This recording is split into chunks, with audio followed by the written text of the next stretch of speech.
해남 땅끝에서 다시 오실 주님을 기다리며 하나님 나라를 세워가는 해송교회입니다. 환영하고 축복합니다.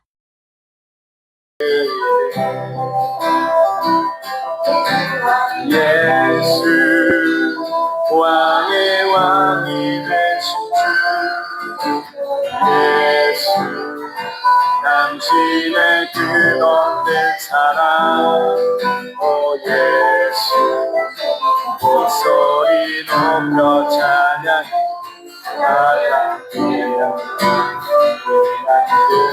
다시 한번 목소리 높여 예수 가장 귀한 예수 가장 귀한 그 이름 예수 언제나 기도들의 삶오 예수 나의 손 잡아주신 가장 귀한 그 이름 예수 찬양하기 원하는 예수 처음과 나중 되시는 오 예수 날 위해 고통 당하신 가장 귀한 그 이름 예수 왕의 왕이 되신 주 예수 당신의 끝없는 사랑 오 예수 목소리 높여 찬양 가장 귀한 그 3절만 다시 한번 예수 왕의 왕 예수 왕의 왕이 되신 주 예수 당신의 끝없는 사랑 오 예수 목소리 높여 찬양 가장 귀한 우리 한 번 더 예수 왕의 왕이 되신 주 예수 왕의 왕이 되신 주 예수 당신의 끝없는 사랑 오 예수 목소리 높여 찬양 가장 귀한 그 다시 한번 진심으로 왕의 왕이 되신 주 예수 왕의 왕이 되신 주 예수 당신의 끝없는 사랑 오 예수 목소리 높여 찬양 가장 귀한 그 이름 다시 한번 우리 믿음으로 고백합시다 예수 왕의 왕 예수 왕의 왕이 되신 주 예수 당신의 끝없는 사랑 오 예수 목소리 높여 찬양해 가장 귀한 그 이름 아멘.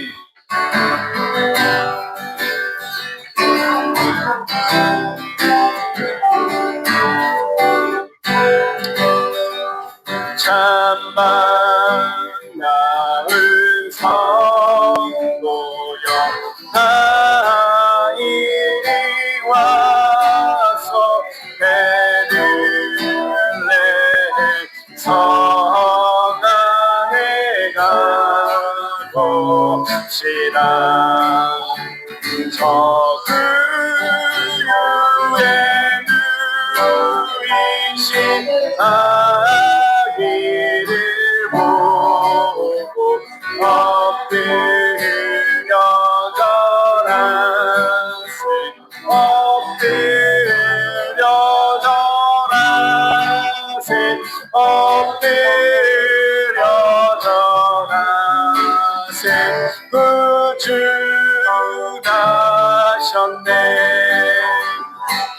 천사여 찬송 높이 불러서 이 광활한 저 먼지에 울리려라. 저주 하나님 앞에 는 영광을 돌려 엎드려 절하세 엎드려 절하세 엎드려 절하세 구주나셨네 이 세상의 주에서 탄생할 때에 참신과 참 사람이 되시려고 저 동정녀 몸에서 나시었으니 엎드려 절하세 엎드려 절하세 엎드려 절하세 구주 나셨네 여호와의 말씀 육신을 입어 날 구원할 구주가 되셨구나. 감사한 찬송을 주 앞에 절하세 엎드려 절하세 엎드려 절하세 구주가 엎드려 절하세 엎드려 절하세 엎드려 절하세 엎드려 절하세 구주 나셨네 엎드려 절하세 엎드려 절하세 엎드려 절하세 구주 나셨네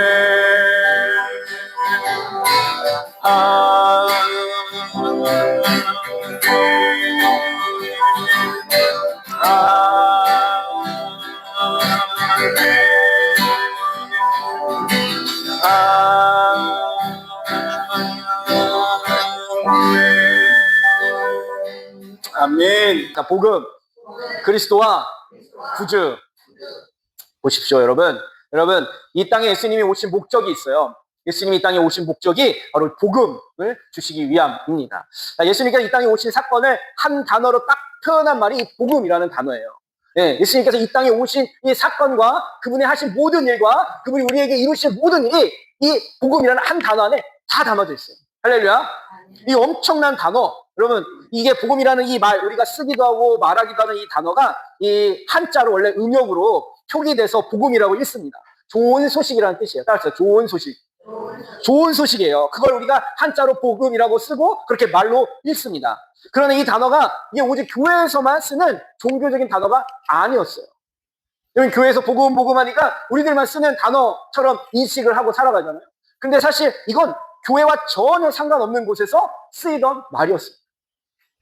바로 2000년 전 로마라는 강력한 나라가 있었어요. 여러분 로마라는 나라 알아요, 몰라요?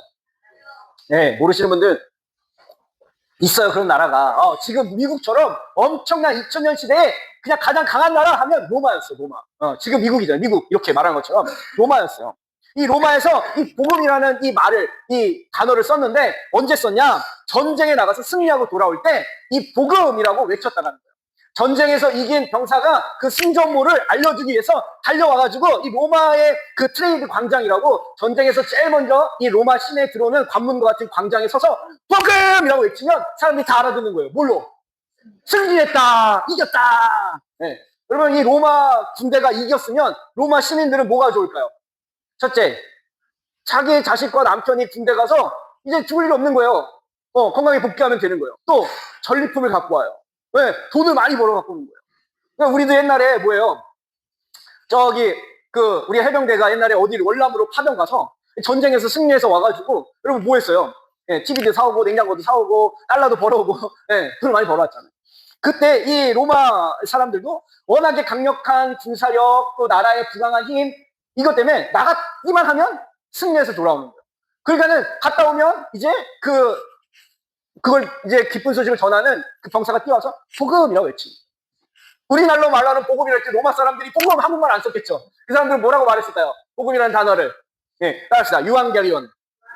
우리가 유황온천 이런 거 아니라 유앙겔리온이라는 단어가 우리가 쓰는 복음이라는 외래어, 그 헬라 말인 거죠. 따라합시다. 우리 승리의 기쁨을 우리도 함께 경험하기 위해서 유앙겔리온! 별로 여러분들은 입이 안 나. 자, 복음! 복음. 우리 말로 복음. 자, 이렇게 여러분 로마의 어떤 전쟁에서 승리했을 때 표현했던 말이 복음이라는 단어였어요. 그런데 어쩌다가 이 전쟁에서 승리한 이 단어가, 복음이라는 단어가 교회에서 신앙 고백의 가장 중요한 이 단어로 자리를 잡게 되었을까요? 그 시작이 바로 예수님이 오시면서부터입니다. 예수님이 오셨다는 말을 남녀노소 누구나 가장 정확하고 완벽하게 그리고 쉽게 이해시켜줄 수 있는 단어가 바로 이 복음이었다는 거예요. 예수님이 오신 이 사건을 신학적으로 굉장히 영적으로 어려운 단어로 말하면 이거 알아들을 사람이 없는 거예요. 누구나 알아들을 수 있는 거예요. 누구나 이것이 이미 몸속에 문화적으로 상황적으로 경험되어지고 그게 뭔지를 그냥 피부적으로 이해할 수 있는 단어를 하나님께서 선택해 오신 게 복음이었다는 것이죠. 로마 속국이었던 이스라엘은요, 그 이름만, 이 복음이라는 단어만, 이 로마라는 나라의 이름만 들어도 이 부러워할 만큼 강력한 군사력과 문화와 어떤 그 아름다움들을 자랑하던 나라였어요. 그들에게 복음은 승리와 번영의 단어였어요. 마치 우리가 오늘날 교회에서 은혜 받으세요라고 말하면 그 십자가의 구원을 생각하기보다 여러분들 은혜 받으세요를 할 때 뉘앙스는 여러분 뭘로 많이 느껴져요? 피부로? 십자가의 구원, 구속. 이거로 바로 연결되나요? 아니면 나의 그 현실적인 형편과 처지를 도와주고 개선해주고 좀 더 그것을 해결해줄 수 있는 그런 단어로 우리는 느껴지는. 이 로마 시대의 그 유대인들도 그런 의미로 받아들였다는 거죠. 복음이라는 거죠.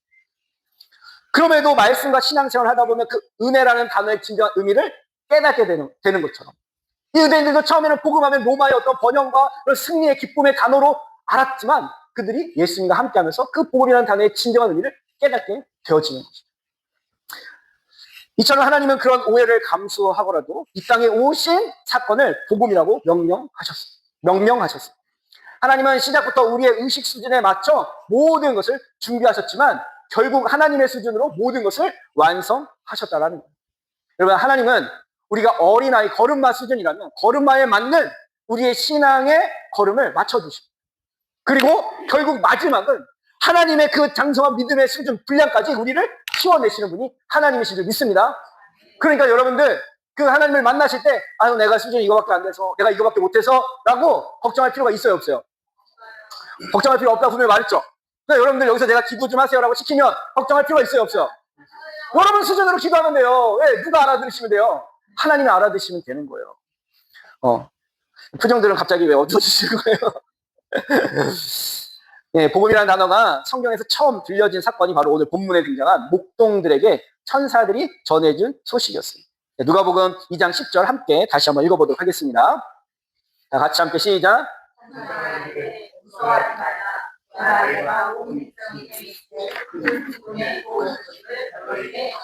아멘. 자, 이 문장에서 여러분 복음에 해당하는 단어가 뭘까요? 기쁨의 좋은 소식. 그쵸? 기쁨의 좋은 소식. 이 좋은 굿 뉴스라는 이 단어가 바로 오늘 우리가 쓰는 복음이라는 단어입니다. 헬라어 원어 성경에 보면 이 좋은 소식이 바로 유앙겔리온이라는 단어로 표기되어 있습니다. 펜이 있는 연필이 있는 분들은 자 어디다가 밑줄을 좀 쳐보면 좋을까요? 예, 큰 기쁨의 좋은 소식 이거를 체크해 놓으시기 바랍니다. 이게 우리가 지금껏 사용한 복음의 원조 단어인 거예요. 자, 이것이 성탄의 의미를 가장 정확하고 쉽게 설명하는 단어가 됩니다. 이것이 우리가 익숙하게 말하는 복음이라는 단어의 어원인 것이죠. 천사가 전해준 복음이 좋은 소식 중에 우리가 더 중요하게 알아야 할, 먼저 읽혀져야 할 단어가 있습니다. 아니, 복음, 큰 기쁨의 좋은 소식 말고 더 중요하게 세심하게 봐야 할 단어가 있다니까요. 그게 뭘까요? 오늘 문장 가운데 있습니다. 오늘 성경 구절 가운데 있어요. 따라합시다. 온 백성에게 미칠. 여러분, 이게 우리가 읽은 방금 중요하다고 여겼던 복음의 어원이 되었던 큰 기쁨의 좋은 소식보다 더 중요하게 우리가 살펴봐야 할 단어인 거예요. 여러분, 여기에 여러분도 줄을 치시고 여기를 동그라미 쳐보세요. 저도 여기에 줄을 쳐놨어요. 여러분, 이 단어가 왜 중요할까요? 왜냐하면요, 여기서 세상에 쓰는 복음과 하나님께서 명명하신 복음의 내용이 구별되기 때문에 그렇습니다. 구별되기 때문에 그렇습니다. 여러분, 세상도 방금 로마도 이 복음이라는 단어를 사용했어요. 썼잖아요. 그죠? 전쟁에서 돌아왔을 때 복음이라는 단어를 썼잖아요. 그러면 그들이 쓰는 단어와 하나님이 천사를 통해 명명하신 이 복음이라는 단어가 차이가 있을까요? 없을까요? 구별되어질까요? 안 구별되어질까요? 구별되어지는 거예요. 그래서 중요한 거예요. 왜 구별되어질까요? 어떻게 구별될까요? 세상의 복음요, 상대적입니다. 세상의 복음은요, 전쟁에서 이긴 자들에게 복음이지만 전쟁에서 패배한 사람들에겐 그게 복음이에요? 절망의 소식이죠. 대학에 합격한 사람에게는 복음이지만 떨어진 사람에게는 불행의 소식입니다.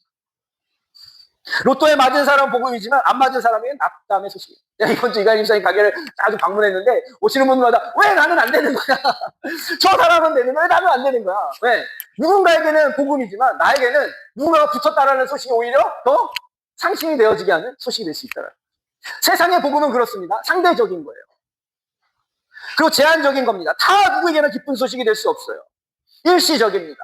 영원한 복음으로 나에게 남지가 않아요. 그런데 우리 하나님께서 명명하신 이 복음은 온 세상에 미칠 복음이라고 말씀하십니다. 여러분, 온 세상 따라합시다. 온 세상에 미칠. 여러분, 이게 핵심이에요. 복음이 되려면, 하나님의 복음이 되려면 그 앞에 이게 붙어야 돼요. 온 세상에 미칠. 여러분, 온 세상에 미쳤다는 게 뭐예요? 이 미친다는 게 정신이 나갔다 이런 미친이 아니에요, 여러분. 영향을 끼쳤다라는 거예요. 그거에 대해서 하나님께서 뭔가 유익하고 도움이 돼요. 덕이 되게 하셨다는 거예요. 여러분, 온 세상에 미칠 복음이라고 하신 이 말씀이요, 남녀노소, 부한 자나 가난한 자나 건강한 자나 병든 자나 다 비껴가지 않고 그들을 향해 허락된 복음이라는, 동일하게 온 세상 모든 세대 모든 민족에게 들려진 복음이라고 말씀하십니다. 천하거나 똑똑하거나 상관없어요. 차별 없이 모든 사람에게 큰 기쁨의 좋은 소식이 되게 하셨다는 겁니다. 할렐루야. 이것이 세상의 복음과 하나님의 복음이 구별되어지는 가장 중요한 사건입니다. 그래서 바울은요, 여러 편지에 이 하나님의 복음이라고 명명해서 선포합니다. 내가 너에게 세상 복음을 말하고 세상 복음 때문에 이러는 거 아니야. 나는 하나님의 복음 때문에 이러고 있는 거야. 그리고 나는 하나님의 복음을 너에게 전하는 거야. 데살로니가전서 2장 8절, 우리가 이같이 너희를 사모하여 하나님의 복음뿐 아니라 우리의 목숨까지 너에게 주기를 기뻐하면 너희가 우리의 사랑하는 자 됨이라. 하나님의 복음 때문에 내가 너희를 목숨까지 주니 사랑하기 때문이다 라고 말합니다.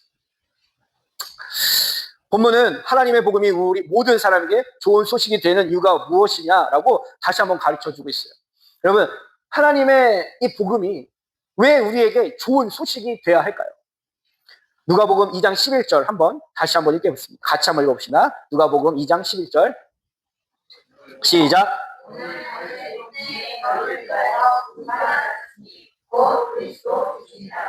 아멘. 자, 따라해봅시다. 나를 위하여 구주가 나셨으니 그리스도 주시니라. 여러분, 저와 여러분들을 위해서, 나를 위해서, 한 개인, 한 사람을 위해 예수님은 마다하지 않고 이 땅에 오셨다는 거예요. 저와 여러분들을 만나주시기 위해 이 땅에 오셨다는 거예요. 여러분, 엄청 바쁜 대통령이 여러분 만사를 제치고 여러분 한 사람 만나기 위해서 여기 왔다고 생각해 보세요. 자, 이제 들어오세요. 자, 대통령 들어오세요. 여러분, 대통령이 이 시간 여러분 한 사람 만나기 위해서 여기 왔다고 해도 그거 엄청난 영광이고 설레는 일이잖아요. 근데 만왕의 왕이신 하나님이 만사를 대처할 뿐만 아니라 자기의 목숨을 내어 걸고 이 땅에 오셨다라는 거예요. 자, 딱 그 표정이에요. 여러분들 이 표정인 거예요.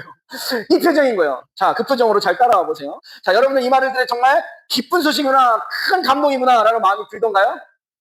그러면 여러분들 입술로 고백했잖아요. 예, 나를 위하여 구지하셨으니 곧 그리스도 주시니라 라는 고백을 했는데, 이 고백을 할 때 여러분들 마음에 기쁨과 감동과 설레임과 기대감과 정말 나에게 어떤 변화가 일어날 것 같은 그러한 설레임 일어나던가요? 전쟁에서 승리한 것만큼이나 자녀가 합격한 것만큼이나 로또에 당첨된 것만큼 감격과 감동의 좋은 소식이라고 동의가 되고 감동이 되어지는가? 돼요? 사실 처음부터 그러지 않습니다. 왜 그래요? 이스라엘 사람들도 다 동일하게 이 복음이라는 단어를 무엇과 연결되어 있어요? 세상의 복음과 연결되어 있기 때문에 그래요.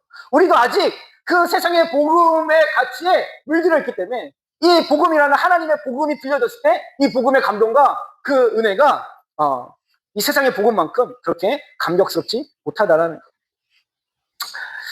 자, 예수님의 탄생 소식이 아직 나에게 어떤 관계인지를 정확히 모르기 때문에 그렇다는 말입니다.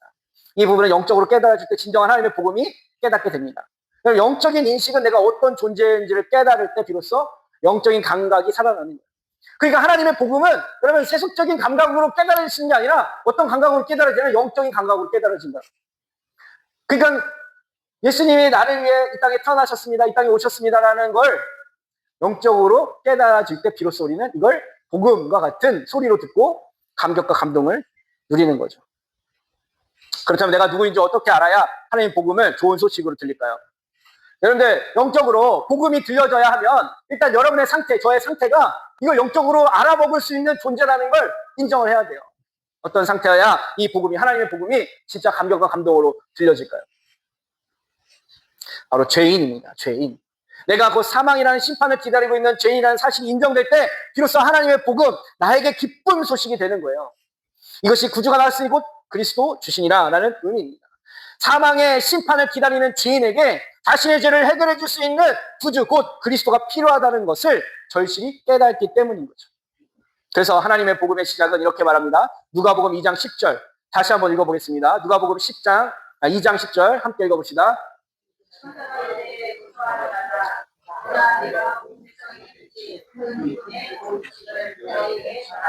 아멘. 여러분, 천사가 대뜸 나타나서 야, 너희에게 온 세상에 미친 큰 기쁨의 좋은 소식을 전하러 왔어 라고 말하지 않고 그 앞에 그들의 상태를 충분히 이해하며 말해줍니다. 뭐라고 말해요? 무서워하지 말라라고 말해요. 무서워하지 말라. 여러분, 천사는 목동들에게 무서워하지 말라라는 말을 복음을 전하기 전에, 복음의 소식을 전하기 전에 미리 인지시켜줍니다.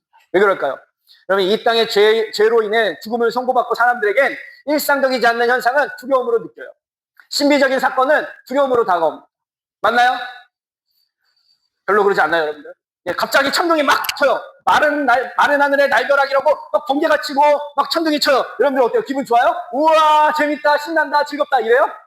아니죠. 어떤 마음이 들어요? 무섭다라는 마음이 들어요. 예, 일반적이지 않는 특별한 현상 앞에 인간이 보이는 당연한 보편적인 감정입니다. 이것을 우리가 죄인이라는 증거예요. 마치 아무 잘못도 안 했는데 운전 중에 저 앞에 경찰이 검문하고 있을 때 여러분 괜히 심장이 콩탕콩탕 거리지 않나요? 저만 그래요? 여러분들은 나는 너무 잘 살고 나는 운전 잘하고 나는 아무 문제 없어서 괜찮아요? 저는 운전하다가 나는 벨트도 하고 안전속도 지키고 신호위반 잘 지키고 있는데도 경찰이 저 앞에서 검문하고 있으면 괜히 긴장하게 돼요. 네. 리즈너블들이 저랑 비슷한가 봐. 다른 사람들은 안 그래? 그래요. 왜 그럴까요? 존재가 죄인이기 때문에 법이라는 심판자 앞에 두려워하는 것이 본성입니다. 본성이에요. 그러나 이것마저 양심이 굳어져 버린 사람도 있긴 해요. 그런데 하나님의 심판대 앞에는 아무리 양심이 활맞은 사람도 두려워하게 되어 있습니다. 천사는 두려워하지 말라라는 말에 하나님의 복음의 목적이 무엇인지 분명하게 밝혀지고 있습니다. 심판이 아닌 구원이라는 거예요. 구세주가 오셔서 우리의 죄에서 심판하시려고 하는 게 아니라 구원하실 뿐만 아니라 예수 그리스도를 믿는 자에게 주실 풍성한 생명으로 복을 주신다는 선언이었습니다. 그러니까 이 복음이 선포되어지기 전에 두려워하지 말라라고 말하고 있습니다. 이것이 큰 기쁨의 좋은 소식이 되는 이유입니다. 예수가 하나님의 아들이시며 그리스도라는 이야기가 바로 복음입니다. 복음이라는 의미의 가스펠이라는 단어 역시 하나님의 축복이라는 줄임 말로 쓰이고 있습니다. 하나님의 복음은 죽음에서 구원하셨을 뿐만 아니라 큰 기쁨의 좋은 소식이 또 하나의 복을 주셨는데 바로 풍성한 생명입니다. 요한복음 10장 10절에 내가 온 것은 양으로 생명을 얻게 하고 더 풍성히 얻게 하려는 것이라 라고 말씀하세요. 그럼 풍성함이라는 게 뭘까요? 풍성함. 부족한 것이 없다라는 것이, 제한적이지 않다라는 것이, 더 이상 부족할까봐 없을까봐 걱정하지 않고 염려하지 않아도 되는 삶이 허락되었다는 것이 풍성함입니다. 여러분, 이번 성탄을 통해 여러분들에게 이런 풍성함이 있기를 축복합니다. 물질이 부족해서 물질이 사라질까봐 두려워하지 않고, 건강이 부족할까봐 건강이 없어질까봐 두려워하지 않고, 행복이 부족할까봐 없어질까봐 염려하지 않아도 되는 그런 복을 주셨다라는 거예요. 배송교회 성도님들이 이러한 풍성한 생명을 누리는 사람들이 되시기를 축원합니다. 이런 생명을 누리는 사람들이 사는 모습은 달라요, 달라. 배송교회 성도님들은 이러한 풍성한 복을 누리고 사는 모습이 달라지기를 축복합니다. 자녀가 아파서 마음은 괴롭지만 하나님께 대한 소망으로 기쁨을 얻어요. 사업에 위기가 와도 욕심을 버리고 하나님의 뜻에 순종하여, 그런데 하나님은 더 풍성한 은혜로 갚아주십니다. 세상에 줄 수 없는 것을 주십니다. 그게 뭘까요? 누가복음 2장 14절. 복음을 누리는 자들이 주시는 그 풍성한 생명 가운데, 그 은혜 가운데 하나님이 주시는 복이 있어요. 14절을 함께 읽어봅시다. 시작.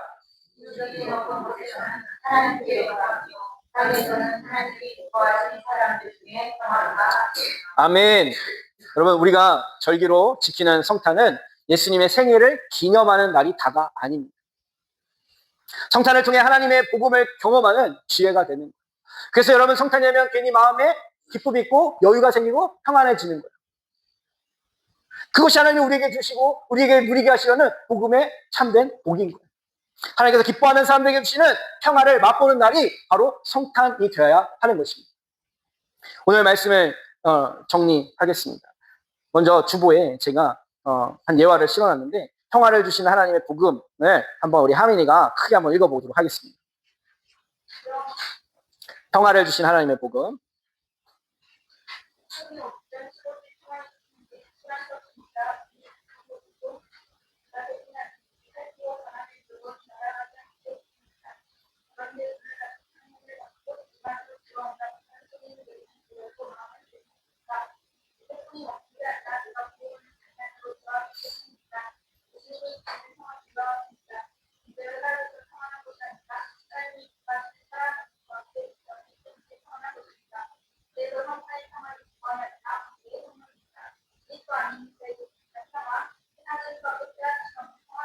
아멘, 아멘.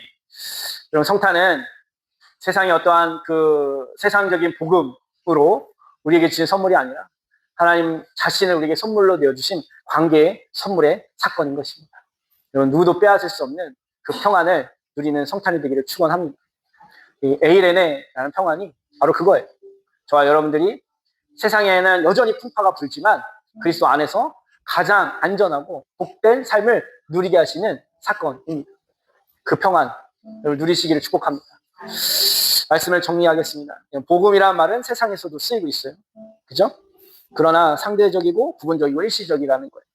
하나님의 복음은 절대적이고 보편적이고 영원합니다. 무엇을 선택하겠습니까? 일시적인 것, 아니면 영원한 것, 보편적인 것, 제한적인 것. 하나님의 복음, 세상의 복음. 어떤 것을 이 성탄에 여러분들이 만나기 원하십니까? 그래서 현실은 그대로 있어도 두려움을 이길 수 있는 건 하나님의 복음뿐입니다. 현실은 여전히 나를 고통스럽게 하지만 염려가 사라지게 하는 건 하나님의 복음뿐입니다. 또한 하나님의 복음은 풍성해서 이 땅에 살아가는 삶을 평화 가운데 살아갈 수 있는 큰 능력과 변화를 허락해 주십니다. 세상의 복음에서는 결코 경험할 수 없는 평화가 믿는 하나님의 복음을 믿는 저와 여러분들에게 임할 것입니다. 이것이 우리가 성탄절을 지키는 이유인 거죠. 올해 성탄절 하나님의 복음을 깨닫고 풍성한 평화를 맛보는 시간이 되기를 축복합니다.